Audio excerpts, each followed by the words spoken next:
Students, आज हम देखेंगे the reactivity of alkyl halide को। बेसिकली हम दो कैटेगरीज में डिवाइड करते हैं कि अल्काइल हैलाइड की जो रिएक्टिविटी है वो अगर हम उसको डिस्कस करते हैं तो वो दो बेस पे कर सकते हैं, पोलैरिटी की बेस पे और एनर्जी की बेस पे।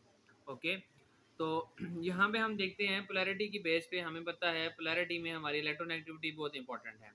तो यहाँ पे सेंटर में हम इलेक्ट्रोनेगेटिविटी का लिख लेते हैं, fluorine, chlorine, bromine and iodine. Top to bottom क्या होता है जी, हमारी जो इलेक्ट्रोनेगेटिविटी है ई एन जो है इसकी वैल्यू जो है वो क्या करती है, डिक्रीज करती है।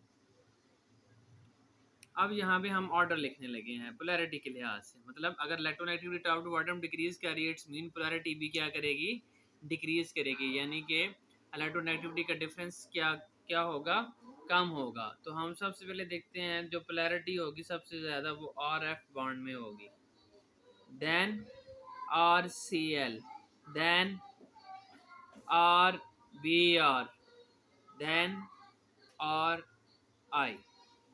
और अगर हम एनर्जी की बात करें तो एनर्जी में ऑर्डर क्या हो जाएगा, with respect to reactivity, with respect to reactivity, क्योंकि हमने देखना जिसकी एनर्जी कम होगी वो रिएक्टिव क्या होगा, ज़्यादा होगा। अब इसकी एनर्जी कम है, ये सबसे ज़्यादा रिएक्टिव होगा विद रिस्पेक्ट टू एनर्जी के लिहाज से। अगर हम बात करें ये एनर्जी कौन सी है, ये बॉन्ड एनर्जी है।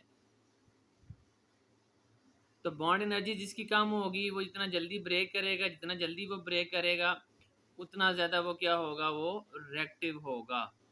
RCl और एंड पे हमारे पास आएगा RF। तो यहाँ पे हम लिख लेते हैं, दो पॉइंट्स लिख लेते हैं यहाँ पे कि जितना इलेक्ट्रोनेगेटिविटी का डिफरेंस ज़्यादा होगा उतनी पोलैरिटी हमारे पास क्या आएगी जी, ज़्यादा आएगी।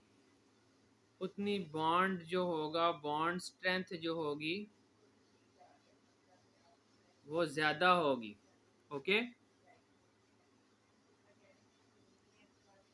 और यहाँ पे अगर हम देखें तो जितनी ज़्यादा बॉन्ड लेंथ ज़्यादा होगी, ये बॉन्ड लेंथ जितनी ज़्यादा होगी रिएक्टिविटी क्या होगी, इतनी ज़्यादा होगी।